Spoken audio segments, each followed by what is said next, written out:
This is all wrong. I shouldn't be up here. I should be back in school on the other side of the ocean. Yet you all come to us young people for hope. How dare you! Boring. Boring. Boring. Okay, you gotta do it. Don't tell us what we're gonna feel. We're trying to solve a problem. Don't tell us what we're gonna feel. I'm not telling you. Because you're in no position to dictate that. That's exactly what you're doing. You're in no position to dictate what we're gonna feel.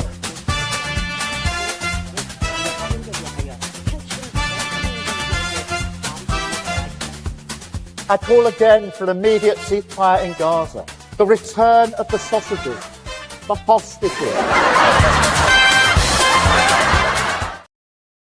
Greetings, one and all. Lembit Öpik here on Lembit Öpik Live. There's a clue in the name. On Unprecedented TV. And if you are one of those wonderful people who've liked or subscribed to our station, then thank you very much. If you haven't, please do it. It helps us a lot. Costs you nothing, but it does make a big difference to us. So please go to at Unprecedented TV. That's at Unprecedented TV on YouTube. And like and subscribe, and you'll find hundreds and hundreds of shows all available absolutely free for your delectation, education and information. Also, if you've got ideas for shows, let us know as well. We're in expansion mode at the moment. We'd love to know what you'd like to see us making. Now, let's talk about the forgotten war in Ukraine. Why do I say forgotten? People aren't really talking about it anymore, are they? They're more obsessed with Epstein and the war in the Labour Party in the United Kingdom, where it seems that Custer, a.k.a. Starmer, is making his last stand, while his troops say, we're right behind you, Keir. And apparently a standing ovation is enough of a reason to continue. Well, I would say they should be measuring on initiative, not applause. But that's just me. I'm not in the Labour Party. Big test coming up, of course, at the end of February. Last Thursday in February, there's a by-election in Manchester in the north of England, or just outside it, a place called Gorton and Denton. This is now a referendum on Keir Starmer. Let's just see how it goes. It's a safe Labour seat. If they lose it, I'm sure the finger of blame will be pointed at Keir Starmer, who could have had Andy Burnham as a successful candidate. Most people think he would have held that seat. But oh no, too much of a threat to Starmer's leadership. So he was booted out of the running for that. That's for another time, though. There'll be a lot of conversation on that. I want to talk about another war. It's the Ukraine war. That war which was going to be won by Zelensky with a lot of help from America and his friends in Europe. America's not so keen. They can see Zelensky's a loser, in my opinion, and they've left it to Europe to sort it out. But that doesn't seem to be working very well either. So what's going on? Why aren't we hearing about the Ukraine war? Who's winning? Who's losing? And who's best to give us their opinion? None other than Dr. Marcus Papadopoulos, a truly informed, academic and inspirational human being. Good to see you, Doctor. How are you? I'm well, Lembit, and thank you as ever for having me on. Well, it's always a pleasure to have you here. The big question is, why haven't we been hearing anything about this extraordinary lack of, lack of progress by Ukraine? Let's take a step back from that. What is going on in Ukraine at the moment? As it currently stands, the Russian army is steadily advancing along the entire front line. Indeed, only recently I carried out some extensive research into the Russian military campaign in the oblasts of Sumy and Kharkov. And it is very interesting because there the Russian army is expanding its presence on a daily basis. Land in both Sumy and Kharkov is being captured by the Russians, which falls into line with what I have said for a long time now, that the Russians will not just make claims to Donetsk, Lugansk, Zaporozhye and Kherson. They will make claims to wherever the Russian army is. So now that the Russian army is in Sumy and Kharkov, as well as in Dnipropetrovsk, soon you will hear the Kremlin say that these oblasts belong to the Russian Federation. And do they? in your opinion? I have long said this, Lembit, and I can support this with empirically based evidence that, with the exception of the westernmost part of Ukraine, which historically is known as Eastern Galicia, it's comprised of Lvov, Ternopil, and Ivano-Frankivsk. The rest of Ukraine is part of Russia, historically and culturally.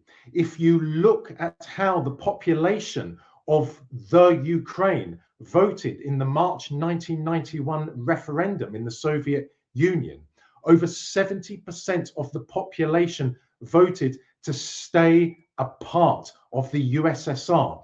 The only part of the Ukraine which voted for independence was the aforementioned Eastern Galicia. So, for example, the Oblast of Odessa, the Oblast of Nikolaev, these are regions, these are cities which were established by the Russian Empire. And when it comes to Odessa, specifically Catherine the Great, no one seriously doubts that these regions are not part of Russia historically and culturally. Anyone who says otherwise is either ignorant or is simply paid to say that. There'll be those who actually say that you haven't, in a way, got the authority to take that position because you're not there. You weren't there, man. They'll say that unless you've been on the ground, you won't be aware of the fact that there's a whole bunch of prisoners of a Russian occupation there. That there's a whole bunch of people who want to be liberated by Zelensky and his valiant army. What would you say to those who say that you're the propagandist? Well, because I'm not in Ukraine, this doesn't disqualify me from commenting on it. Indeed, a Oxford or Cambridge scholar on ancient Greece, of course, cannot visit ancient Greece, but this does not mean that he or she is disqualified from commenting on ancient Greece. I have a PhD in Russian history. I am very, very familiar with the history of the Russian Empire, and before that, the Tsardom of Russia. I'm very familiar with the Soviet Union, and I'm very familiar with how the Soviet Union came to be no more. The Soviet Union did not collapse. The Soviet Union was dissolved. And in regard to allegations by Western mainstream journalists, for example, that people all over Ukraine are praying to be saved from the advancing Russian army. Well, where is the evidence of that? Where? Well, the Financial Times knows nothing about Russian history. The Daily Telegraph also knows nothing about Russian history. I have always said, in the westernmost part of Ukraine, yes, there is intense hatred of everything to do with Russia, because much of the population there has Austrian, Polish, and Lithuanian blood in it. Indeed, most of the population there are adherents to Catholicism, not to the Orthodox faith. So let's look at the map of the situation, and this might not be absolutely up to date, but they're all quite similar to this. You've got Ukraine there, a lot of it, Kiev way to the west there, but you've got this whole band on the east side, much of it under the control of the Russians. Crimea went over a decade ago, and these other parts. Now, this is not surprising, in fairness to people who follow these things, because Vladimir Putin wants a buffer zone. NATO lied to the Soviet Union and then to Russia and said, oh, not 1 inch to the east, but they have. So now what I think Russia wants is its own buffer zone. It's grabbing it because NATO hasn't offered it. Are you saying that the darker colored part would be fairly happy to be part of Russia? I am saying that from the Donbass to Odessa, from the Donbass to Kirovgrad, from Kirovgrad to Vinnytsia and Zhytomyr, and from there all the way to Kiev, the majority of the population there considers itself as Russian, historically, culturally, and linguistically. Again, in the March 1991 referendum, over 70% of the population of what was then the Ukrainian Soviet Socialist Republic voted to remain a part of the USSR. Only in the westernmost part did the population vote to be independent from the Soviet Union.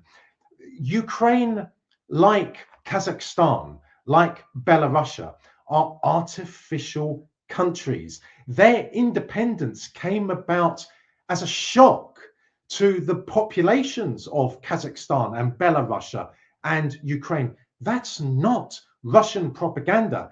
That is factual. But alas, we live at a time in Britain and in the Western world in general where if you have a different opinion on Russia and interpretations of Russian Soviet history, you are labeled as a Putin apologist, as a Russian propagandist. But of course, those people who are saying that are the propagandists themselves. They do not know anything about the former Soviet Union, but then they don't need to know anything about the former Soviet Union. Politicians, for example, in the House of Commons, mainstream journalists, for example, on BBC News, Sky News, Channel 4 News, The Guardian, The Telegraph, they're not paid to know about Russia and Ukraine and Belarus and so on. No, they are paid to peddle disinformation because those journalists are neither free nor independent. They are part of the British ruling elite, and they are, of course, useful idiots. No, yes. Well, we might mention some of them in a little while. I don't want to go too far down the travails of Keir Starmer today because we're covering it quite a lot on other shows. But basically, what you're saying to me is, in common terms, you get heat. You get criticized in the United Kingdom and in the West if you try to put the Russian side of these things. I agree. Secondly, my opinion is that you can actually get persecuted in the West if you try to point out that Russia and Vladimir Putin have some reasons for the actions that they're taking. But the third big question is, do you get vilified for pointing out what is quite clearly a military truth, that Vladimir Putin is winning at whatever cost? Yes, indeed, you do. I have said from the very first day of the Russian military campaign that the Russian military will win this war. Now that the Russian army is in Ukraine, nothing will eject it from there. This is the only opportunity that the Kremlin, the Russian people as a whole, have to ensure that Ukraine, or most of Ukraine, is brought back to Russia, and to at the same time ensure that Russia's southern frontier is safe. Because otherwise, if the Russian army was to, for example, stop in the Donbass and in Kherson and in Zaporozhye, then the day will come when the rest of Ukraine is admitted as a member to NATO. And that would mean catastrophe for Russian national security. And you're quite right, Lembit, that, for example, in Britain, British mainstream media is almost silent about the war in Ukraine. And there are a number of reasons for that, but they are not entirely silent. So now and again, you see preposterous, embarrassing articles and columns published by, for example, Bloomberg. Bloomberg recently ran a piece saying that in the month of December of 2025, 35,000 Russian soldiers were killed in action. Now, anyone who has even an ounce of understanding of warfare will realize that if 35,000 Russian soldiers died in 1 month, that would spell disaster along the entire front line in Russia, in Ukraine. Recently, the Financial Times said that Russian military losses are unsustainable. And who did they quote as a source? Ukrainian and European Union officials. But then the likes of Bloomberg and the Financial Times and BBC and Channel 4 News and so on, they have been saying from day one that the Russian army cannot sustain its losses in manpower and in hardware. Let us not forget, Lembit, that within a few weeks of the Russian military campaign in February of 2022, British mainstream media was saying that the Russian army is so short of equipment that it is taking parts from washing machines to repair tanks and other pieces of hardware. And at the same time, British mainstream journalists were saying that old age pensioners in Ukraine are shooting down Russian aircraft with hunting rifles, and Ukrainian wives standing on the balconies of their flats are bringing down Russian drones by throwing at them jars of tomatoes.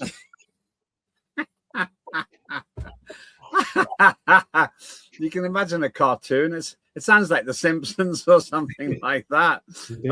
Stay with us. I want to talk more about that in just a minute. You're watching me, Lembit Öpik, here on Unprecedented TV, Lembit Öpik Live with Dr. Marcus Papadopoulos, who's an international expert focusing on Russia and Eastern matters. The story so far that you're being told an awful lot of misinformation on the mainstream media, that Ukraine is not winning, cannot win, that the figures are wrong. I'm going to get into those war figures in a short while. But before we go further, I want to remind you of a great series, and that is Dire Consequences with Claire Dyer. She is an absolute trooper in her own right. Never fired a shot in anger, but is absolutely firing a shot across the bows of the establishment. What's this?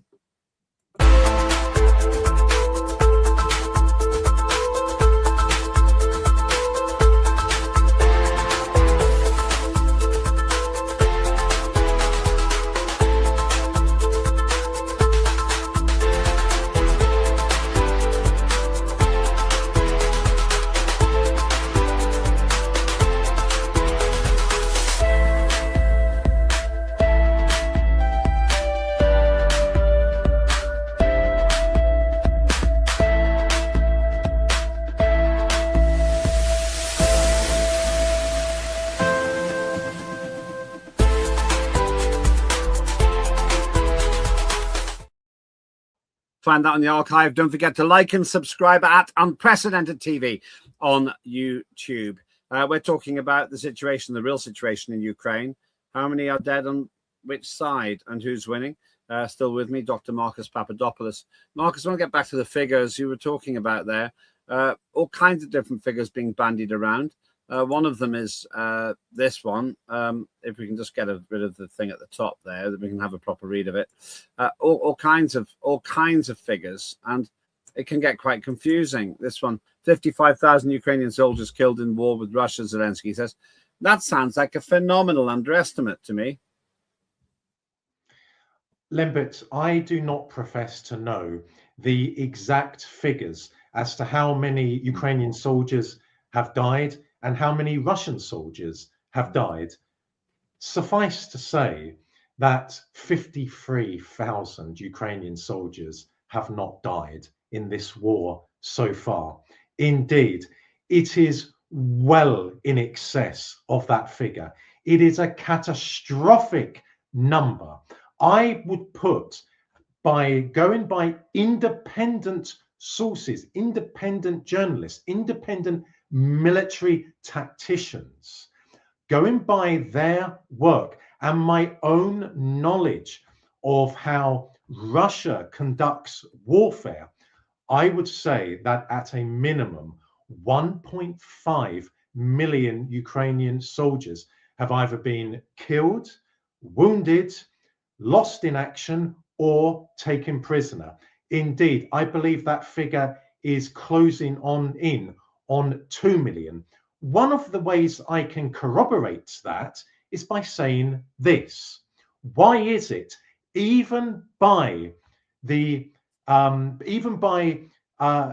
Ukrainian officials conceding this and British officials conceding this, why is it that the age of the average Ukrainian serviceman on the front line is in his 40s. Why? Why? What is the average age of a, sorry to interrupt, what's the average age of a Russian soldier? Do you happen to know? Yeah, I would put that between the ages of the early 20s and late 20s. No, okay, so let's look at another item here. Ukraine war briefing. Nearly 2 million military casualties to date. Study finds, with Russia bearing brunt of losses. Don't strike on Ukrainian passenger train, kills 5, and on it goes. But the point is, they're claiming most of those are Russian. Now, I think that's not true. And the point you've made is really interesting, the average age there, because you've got people of my age, you've got 60 and 65-year-olds on the Ukrainian side. They don't have a chance against perhaps the most battle-hardened army in the world. There's no question about it that, as it currently stands, the Russian army is the most battle-hardened in the world. The Russian army is not only contending with NATO's Ukrainian army, but it is also contending by proxy with NATO itself. And in regard to Russian military losses, I would say, again, based on how I've calculated Ukrainian losses, I would say that the Russian military has probably incurred around 200,000 losses, which would include, of course, killed in action and wounded. But again, if the Russian military had sustained 1 million losses, 2 million losses, 3 million losses, as British and American mainstream journalists say, and of course, as Ukrainian officials allege, then the Russians would have to conscript a vast amount, far more than 300,000 or 400,000 that they do when it comes to the spring intake and the autumn intake. But there is another side to this. If Russia wants, it can call up 23 million soldiers. 23 million. 23 million soldiers. Wow. It can call up. The Russians don't need to do that, not for the war in Ukraine. The Russian military industrial complex, ever since 1947, when the Cold War began, the Russian military complex has been tasked with ensuring that the Russian military would be sustained in a war with America. That is why, amongst other things, Russia can call up 23 million soldiers. The Russians have over 26,000 tanks in its arsenal, and they are producing more as each week goes on. But of course, if they were incurring the losses that the West and the Ukrainian government alleges, then you would see far more soldiers, as I said, being called up, and the Russian military industrial complex would have to produce more tanks, more armored personnel carriers, more aircraft, and so on and so on. But they don't need to do that. And of course, some people would say, well, why is it, Dr. Marcus, that the Russian army is advancing so very slowly? Well, it's because that NATO has saturated Ukraine with military hardware, and at the same time, and this is not Russian propaganda, but the Kremlin and the Russian people as a whole do not wish to go out on an all-out blitzkrieg in Ukraine, because that would devastate the population there. That would devastate cities and towns there. That would devastate ancient Russian churches and monasteries, for example. So that is why they are steadily advancing. But also the Russian military has employed a strategy of death by 1,000 cuts. They don't need to advance rapidly. They don't need to carry out a blitzkrieg that NATO did, for example, against the Federal Republic of Yugoslavia in 1999, or as the Americans and the British did in Iraq in 2003, when they caused vast numbers of civilian casualties. Let's look at the figures again. There's another statistic, and then I want to move on to the bigger picture. Times flying by, but I want to cover two other things. First of all, the ratio of deaths. This is one of the things I found. War in Ukraine, death ratio 36-1. Ukrainian to Russian deaths. About 1 million Ukrainian soldiers are dead. That's according to an American source. Other sources, like, for example, Colonel Douglas Macgregor, controversial character, say the number is much higher, about 1.8 million dead Ukrainians. Europe has not seen such numbers since World War II. Now, that's the interesting thing.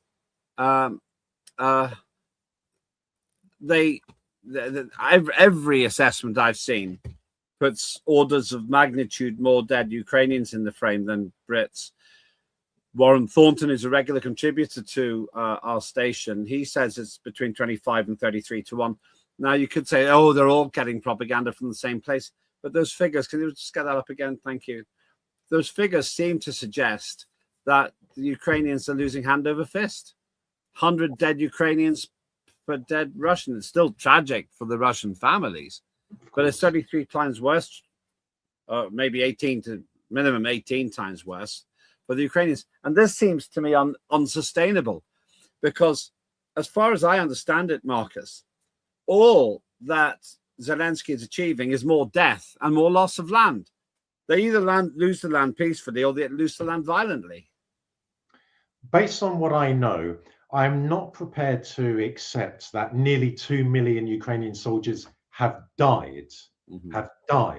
I would say that close to 2 million Ukrainian soldiers have been killed in action, or wounded in action, or are missing in action, or have been taken prisoner. If you want me to say how many have been killed, I would say close to 1 million. This is not a war that NATO's Ukrainian army can win. They can never win this war. But the West, along with its puppet in Kiev, Zelensky, will continue the war going because it serves a number of purposes.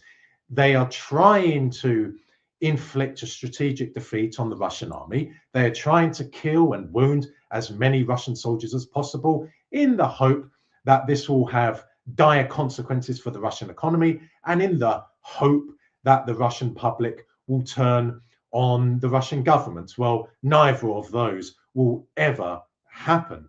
But they are also continuing the war because it serves as a distraction, or they hope that it will serve as a distraction from the war that the British state is carrying out against the British people, and the war that the European Union is conducting against the ancient nations of Europe. So that is why they are continuing this war.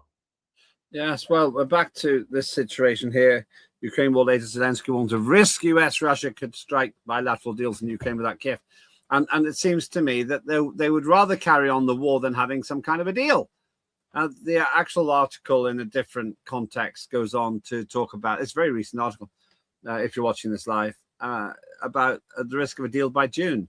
I don't see why that's a big risk, to be honest with you. I'd be rather pleased with that risk. But as you say, the coalition of the willing, that joke group supporting Ukraine, securing our future. You got a bunch there who don't know what they're doing. And they still seem to act like they're going to win. It does seem to me this is one massive, vast distraction. But worse than that, the fools on that platform don't seem to care about the death. Because if they did, they'd realize that all they're doing is sticking humans into a meat grinder and giving land away at the same time. The Western ruling elites and their useful puppets, such as Starmer, are soulless. They are devoid of empathy. They are devoid of human feelings. They are psychopathic killers.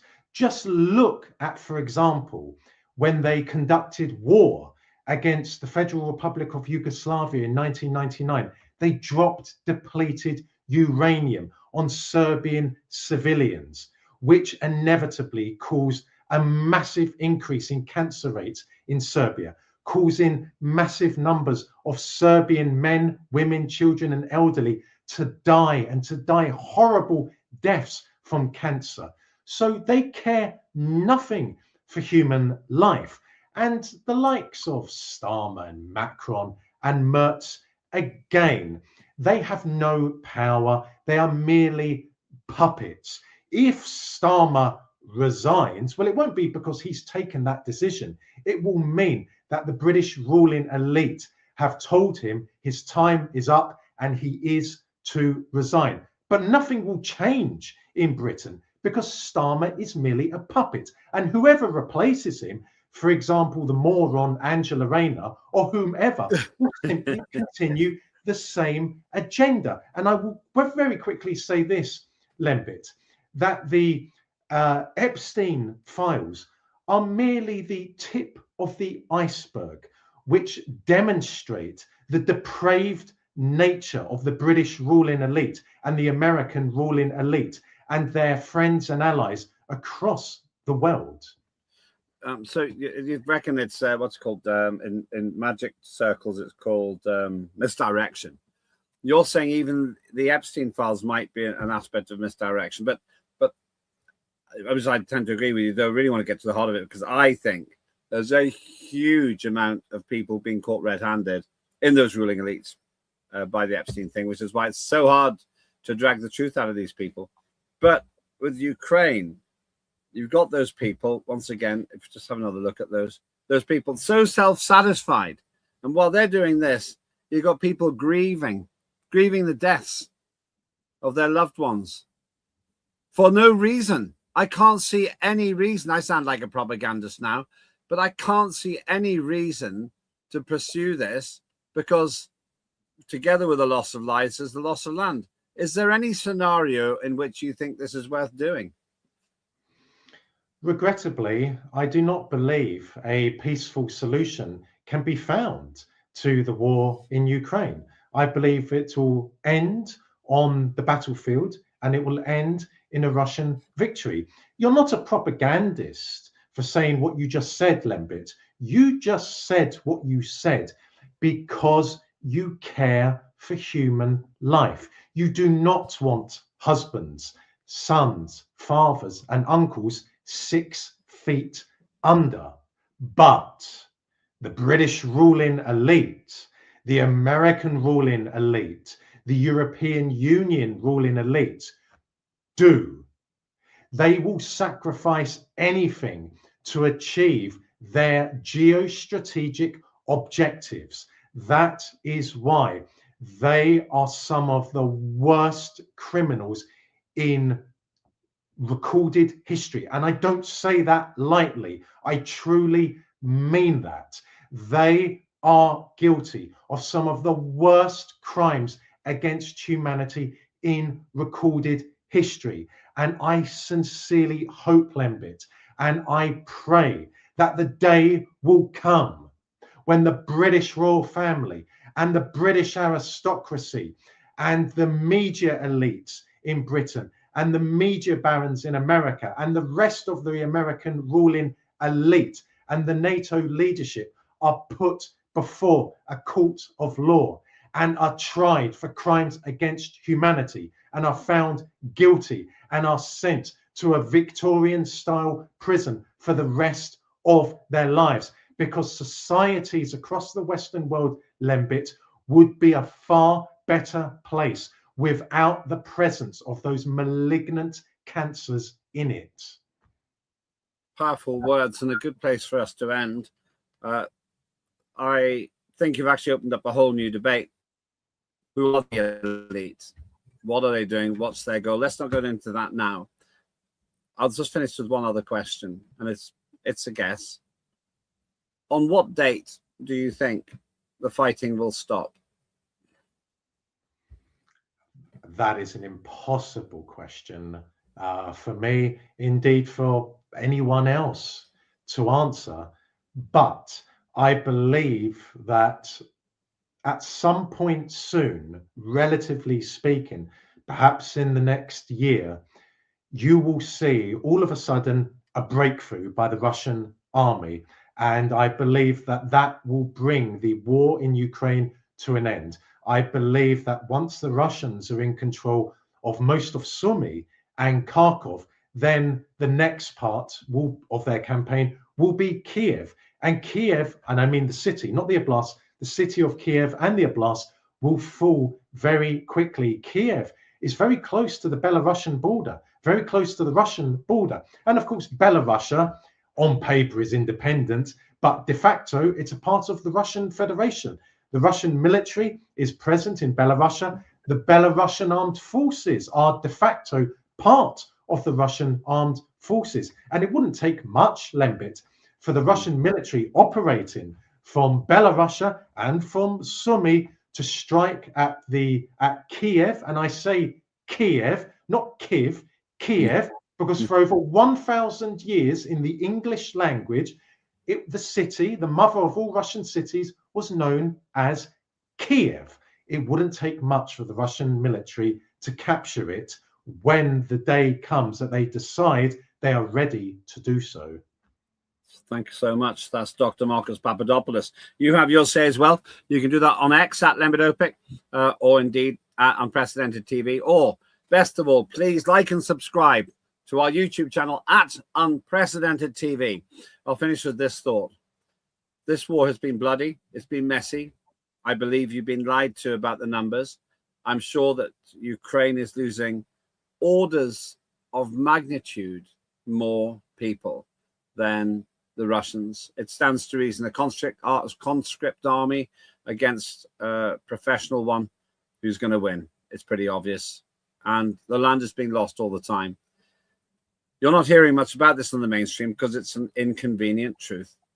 Starmer and his misled 4th Division politician friends, in my view, from around Europe, have chosen a losing battle, and one in which they're not losing their lives. That's all, or mainly, down to mercenaries and Ukrainians. Unless we finish soon, hundreds of thousands more will die, and all to get the same outcome that we can get by doing a deal now. I would suggest, Volodymyr Zelensky, you know the outcome. Are you going to do it the easy way or the meat grinder way? And if so, you'll get to the same place. But are you going to kill 500,000 Ukrainians and thousands more Russians in the process? I know my answer. I'll leave you, the viewer, to choose yours. I'm Lembit Öpik. This was Lembit Öpik Live on Unprecedented TV.